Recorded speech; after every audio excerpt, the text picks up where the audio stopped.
Hello বন্ধুরা, welcome back to my channel Nupur official পুষ্টি। তো কেমন আছো তোমরা সবাই? আশা করি ভালো আছো। তো আজকে যে টপিকটা নিয়ে কথা বলবো সেটা হচ্ছে হেয়ার গ্রোথের নিয়ে। তো তোমাদেরও কি হেয়ার গ্রোথ হচ্ছে না? তোমাদেরও কি খুব বেশি হেয়ার ফল হচ্ছে? তাহলে আজকে হোম রেমেডিটা তোমাদের জন্য। তো তোমরা যে অয়েলটা ইউজ করো ওটা দিয়ে নেবে 2 চামচের মতো। তারপরে ওখানে মিশিয়ে দেবে অ্যালোভেরা জেল। তোমরা যে অয়েলটা ইউজ করো না কেন সেটাই তোমরা ব্যবহার করতে পারো। তারপরে ওখানে দিয়ে দেবে ভিটামিন ই এর ক্যাপসুল 2টো। তো আমার চুলটা যে পরিমাণ আছে আমি সেই পরিমাণই দিয়ে দিচ্ছি। তোমাদের যদি চুলের লেন্থ বেশি থাকে, বড় থাকে, তাহলে তোমরা 3 থেকে 4টা দিতে পারো। তো এগুলোকে দিয়ে ভালো করে মিশ্রণটা তৈরি করে নিতে হবে আমাদেরকে। আমার ক্যামেরাতে ঠিকঠাকভাবে দেখা যাচ্ছে না। তো চলো এটাকে আমরা ঠিকঠাকভাবে মিক্স করে নেব। তো আমার একটা ভিটামিন ই ক্যাপসুল দেওয়া হয়ে গেছে, আর একটা ভিটামিন ই ক্যাপসুল দিয়ে দেবো। তো তোমরা সেফটি পিনের সাহায্যেও ফুটো করতে পারো। তো আমার কেচি ছিল তার জন্য আমি কেচি দিয়েই করলাম। তো এটাকে মিক্স করে ভালো করে মিক্স করে নিতে হবে, যেন তোমরা যদি নারকেল তেল ইউজ করো তাহলে এটা খুব খুব সহজেই মিক্স হয়ে যাবে। আর তোমরা যদি অন্য কোনো তেল ইউজ করো তাহলে এটা মিক্স হতে চায় না। তো ঠিক আছে, চলো কীভাবে তোমরা লাগাবে সেটা দেখিয়ে দিই। তো দেখতে পাচ্ছ আমার মিক্সটা তৈরি হয়ে গেছে। তো তোমরা একবার লাগিয়ে দেখো, তারপর রেজাল্টটা বলবে। তো বন্ধুরা, অ্যালোভেরা জেল যে বাড়িতে তোমাদের যদি প্ল্যান্ট থাকে তাহলে সেটা খুব ভালো, বাট আমি দোকানেরটি ইউজ করেছি কারণ আমার বাড়িতে যে অ্যালোভেরা জেলটা থাকে সেটা আমার শ্যুট করে না, তার জন্য। তো তোমরা অ্যালোভেরা জেলটা একবার চুলে দিয়ে দেখবে, পুরো গ্লেজ দেয় চুলের মধ্যে, পুরো চুল।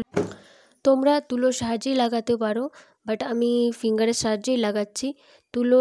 তুলোটা যে তেলটা বানিয়েছো ওটার মধ্যে চুবিয়ে তারপরে সিটি করে করে ওখানে ড্যাব ড্যাব করে লাগাতে পারো।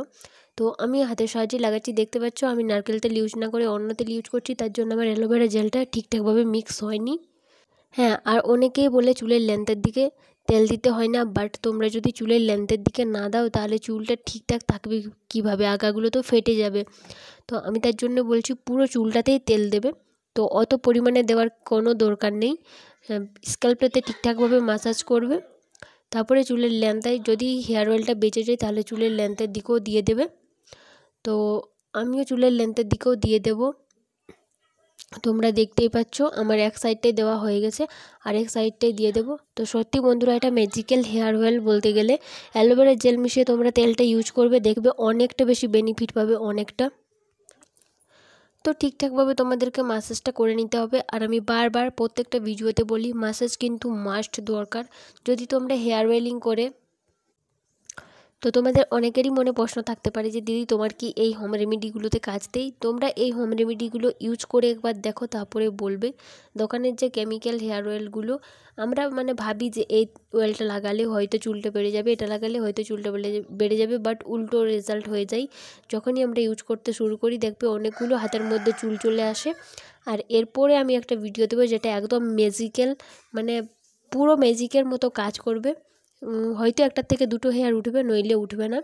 তো দেখো আমি স্ক্যাল্পে ম্যাসাজটা করে নিচ্ছি। আর যখন তোমরা ম্যাসাজ করবে তখন কিন্তু ফিঙ্গার টিপসের সাহায্যে করবে, নখ একেবারে দেবে না। যদি নখ দাও তাহলে তোমাদের স্ক্যাল্পের মধ্যে ইনফেকশন হয়ে যাবে, আবার ওখান থেকে খুশকি হতে শুরু করবে। তার জন্য নখ দিয়ে একদমই ম্যাসাজটা করবে না, পুরো ফিঙ্গার টিপসের সাহায্যে করবে। তো এরকম করে দেখবে। এরকম যদি তোমরা 10 থেকে 15 মিনিট ম্যাসাজ করো রাতে, তাহলে ঘুমও চলে আসবে, আর কোনো টেনশন থাকলে সেটাও দূর হয়ে যাবে। কারণ যখনই তোমরা স্ক্যাল্পটা ম্যাসাজ করো পুরো মনে হয় মাথাটা পুরো একেবারে রিল্যাক্স হয়ে গেছে। তো এরকম করে যখন তেলটা দেওয়া হয়ে যাবে তোমরা 10 থেকে 15 মিনিট ম্যাসাজটা করতে পারো, বাট আমি আজকে একটু তাড়াতাড়ি করলাম। তারপরে তোমরা একটা ব্রেড বানিয়ে নেবে, যার যেটা ইচ্ছে হয় আর কি। ব্রেড নইলে একটা লুজ বান বানিয়ে নেবে, ওখানে গার্ডার দিয়ে তারপরে শুতে পারো। তো দেখতে পাচ্ছ আমি আজকে ব্রেড বানাচ্ছি, কারণ বান বানালে কি হয়, চুলের যে বানটা থাকে ভাব চলে আসে গরমের মধ্যে। আজকাল তো গরমের মাস, তার জন্য আবার ওখান থেকে অনেকগুলো চুল উঠে যায় যখন চুলটাতে হাওয়া পায় না, তো তার জন্য অনেকগুলো চুল উঠে যায়। তোমরা টেস্ট করে দেখো বাড়িতে। তো দেখতে পাচ্ছ আমি একটা ব্রেড বানিয়ে নিচ্ছি। তো আজকাল আমার চুলটা যে বলেছিলাম যে মাথা যন্ত্রণা করতো তখন থেকে চুলটা উঠতো, বাট আজকাল ওঠে না আর চুল। কারণ অনেক দিন আমি হোম রেমেডি ভিডিও এগুলো বন্ধ করে দিয়েছিলাম নিজেরই অসুবিধার জন্য। তারপরে তোমরা একটা যে কোনো গার্ডার নিয়ে বেঁধে দিতে পারো। তো আমি এরকম ডগাটাতে বেঁধে দিই। দেখতেই পাচ্ছ ফোল্ড করে তারপরে আমি ঠিকঠাক করে একটা ব্রেড বানিয়ে ফোল্ড করে নিলাম। তারপরে আবার শুবে আর সকালে উঠে হেয়ারটা ওয়াশ করবে। তো আজকের ভিডিওটা এখান পর্যন্ত, টাটা।